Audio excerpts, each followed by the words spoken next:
नमस्कार, आदाब, सत श्री अकाल। कैसे हैं आप दोस्तों? मैं हूं डॉक्टर परमजीत। आप देख रहे हैं डॉक्टर एजुकेशन। और आज हम बात करेंगे सोए के बारे में। जी हाँ, एक बहुत हाई प्रोटीन वेजिटेरियन सोर्स है, पर इसके साथ बहुत सारे भिन्न-भिन्न प्रकार के मिथ्स और कई सारे गलत धारणाएँ जुड़ी हुई हैं, कई सारे डाउट्स हैं, आज उसे क्लियर करेंगे। आइए बात करते हैं सोए के बारे में। सोया या सोयाबीन जो है वो आप लोग ह्यूमन जो है 5000 साल से खा रहे हैं। इसके अंदर बहुत ही बढ़िया मात्रा में हाई प्रोटीन होता है, अच्छा मात्रा में प्रोटीन होता है, जो कि जो क्वालिटी बोलते हैं कई बार वो is equal to that of the animal protein. अच्छी क्वालिटी का प्रोटीन होता है। That means amino acid profile बहुत अच्छा होता है। इसका मतलब ये है कि अगर आप केवल सोया खा के भी अपना प्रोटीन कंप्लीट करेंगे, तो भी आपकी बॉडी के लिए सफिशिएंट होगा। तो सोयाबीन को जो है एशिया के अंदर 1950 से बहुत लंबे समय से कल्टीवेट किया जा रहा है और पूरी दुनिया भर में प्रोड्यूस होता है। सोयाबीन आपके डाइटरी सप्लीमेंट्स में भी डाला जाता है। सोया सप्लीमेंट्स के अंदर सोया प्रोटीन, आइसोफ्लेवोन्स, जो कि एक तरीके से फीमेल ईस्ट्रोजन के जैसे हार्मोन्स होते हैं, उस वो भी आप कई बार देखेंगे। मगर ये बहुत माइल्ड होता है, आपकी बॉडी में किसी प्रकार का चेंज लाने के लिए इनसफिशिएंट होता है।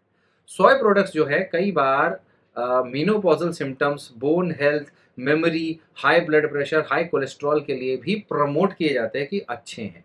ऐसा एज ओवरऑल अगर इफ़ेक्ट देखें इन चीज़ों का तो बहुत मिनिमल होता है, तो एक सच कोई मेजर इफ़ेक्ट ट्रीटमेंट पर्पज़ से नहीं हो सकता। But yes, it is good to take protein sources regularly.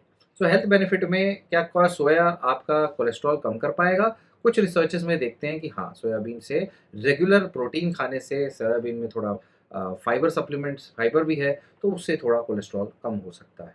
But that depends आपकी बाकी लाइफ़स्टाइल के। एक तरफ से सोया, दूसरी तरफ से बाहर का जंक फूड खा रहे हैं तो कुछ नहीं होने वाला, एक्सरसाइज नहीं कर रहे तो कुछ नहीं होगा। Healthy lifestyle plus soya might help, right? Same way अगर एफडीए की बात करें तो 25 grams per day of soybean आपके हार्ट डिजीज़ के रिस्क भी कम कर सकता है, ऐसा हमारे एफडीए में बताया जाता है। बहुत अच्छी बात है। और सोयाबीन जो है उसके अंदर polyunsaturated fatty acids, fibre, minerals, vitamins, low saturated fat contents अच्छे हैं। आइसोफ्लेवोन्स जो कि हमने बताया वो hormone related cancers, breast cancer जैसे कैंसर्स को भी हेल्प करता है। और एक अच्छी मात्रा में अगर आप सोया खाते हैं तो आपके फीमेल्स में ओवेरियन कैंसर, ब्रेस्ट कैंसर के रिस्क भी कम होते हैं। तो सोयाबीन खाना हेल्दी है, फीमेल्स के लिए बहुत अच्छा है और मेल्स के लिए भी। फीमेल्स में या कह लीजिए जिन लोगों को पोस्ट मीनोपॉज़ल यानी पीरियड्स आने बंद हो गए, उनके बाद की उम्र में अगर वो सोया खाते हैं, तब कैंसर प्रिवेंट होगा कि नहीं होगा, नहीं कह सकते। उसका रिसर्च अभी चल रहा है। और सोया जो है आपको टोफू में, सोया मिल्क में, एंडामेम में, इसमें भी आपको प्रोसेस्ड फूड में मिल जाएगा। सोय प्रोटीन आइसोलेट्स भी अवेलेबल है, उसके स्नैक्स भी अवेलेबल है और उसी के बने हुए इमिटेशन मीट प्रोडक्ट्स भी मार्केट में बहुत अच्छे तरीके से अवेलेबल है। तो इन सब चीज़ों में से आप ले सकते हैं। प्रोसेस्ड फूड थोड़ा कम खाएँ तो ज़्यादा अच्छा होगा। सोया सप्लीमेंट्स के अंदर जो आइसोफ्लेवोन्स होते हैं, वो भी कैंसर को प्रिवेंट या कम करने में हेल्प करते हैं, उसी प्रकार के जो हमने बताए। फीमेल कैंसर, क्या ब्रेस्ट और सर्विकल कैंसर। इसी के अलावा पोस्ट मेनोपॉज़ल सिम्पटम्स या मेनोपॉज़ल सिम्पटम्स जो आते हैं, हॉट फ्लैशेस, उसमें भी कई बार वो इफ़ेक्टिव होते हैं, लेकिन ये इस रिसर्च में प्रूवन नहीं है। तो सोया जो है वो बहुत सारे अलग-अलग प्रोडक्ट्स में मिलता है, जैसे कि soya flour, whole soybean, tempeh, tofu, soya milk, इन सभी में अ, अच्छी क्वांटिटी में सोयाबीन आपको सोया प्रोडक्ट्स सोया मिलेगा। टू फाइंड आप ज़रूर इसके जो भी आप प्रोडक्ट लेते हैं उसके न्यूट्रिशन लेवल को ज़रूर पढ़िएगा कि उसके अंदर सोया है, सोया आइसोलेट है और प्रोटीन कंटेंट उसका अच्छा हाई होना चाहिए। अगर सोया होते हुए भी प्रोटीन उसका 20%, 30%, 35% है तो कोई लॉजिक नहीं है उसको लेने का, राइट? उससे अच्छा आप सिंपल सोयाबीन की आप सोया ग्रैन्यूल्स या सोया चंक्स भी खा सकते हैं। सोया आइसोफ्लेवोनॉइड्स ज़्यादातर लोगों चीज़ों में आपको मिल जाएगा। सोया के अंदर साइड इफ़ेक्ट्स है कि नहीं? सबसे पहला साइड इफ़ेक्ट जो बहुत ही सिंपल है वो है एलर्जी। अगर आपको सोया से एलर्जी है तो एलर्जिक रिएक्शंस आने के रिस्क होते हैं और उसके अलावा स्टमक अपसेट होने का रिस्क होता है, पेट में थोड़ा बहुत कॉन्स्टिपेशन, डायरिया होने का। और कुछ लोग जिनके अंदर ऑलरेडी बहुत ही कम मात्रा में अगर वो आयोडीन लेते हैं, आयोडीन की डेफिशिएंसी है, तो सोय एक गोइट्रोजन जैसा एक्ट करता है। ये गोइट्रोजेन्स वो इस प्रकार के फूड्स हैं कि अगर आपका थायरॉइड होने वाला है तो इसकी वजह से हो सकता है कि सोय ऐड करने से हो जाए। लेकिन ये गोइट्रोजेनिक इफ़ेक्ट जो होता है ये कच्चे सोय में होता है। अगर आप उस तरीके के गोइट्रोजेन्स, उसमें सोया आता है उसमें पत्ता गोभी, ब्रोकली, इस प्रकार के क्रूसिफरस वेजिटेबल्स आते हैं। इनको अगर आप बढ़िया से पका लेंगे, अच्छे से पका लेंगे, तो गोइट्रोजेनिक प्रॉपर्टी उसकी ख़त्म हो जाती है। तो सोया लेने से, कच्चा खाने से, अनकुक्ड सोया लेने से दिक्कत हो सकती है, तो वो ना खाएँ।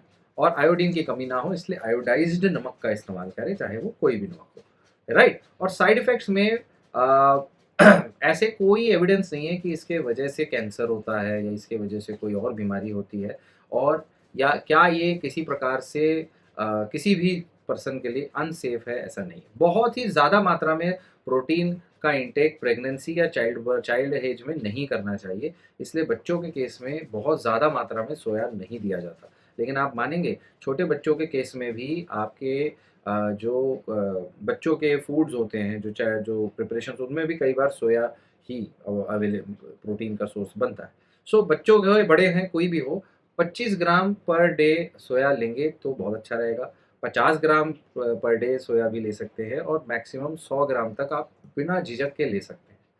60 ग्राम सोया पर डे का एवरेज कई सारे देशों में, एशियन देशों में कई जगह खाया जाता है।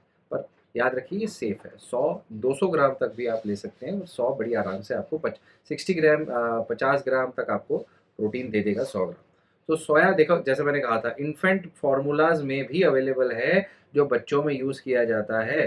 उन बच्चों में जिनमें दूध की एलर्जी हो, और उसमें कोई भी किसी भी प्रकार का साइड इफ़ेक्ट नहीं होता।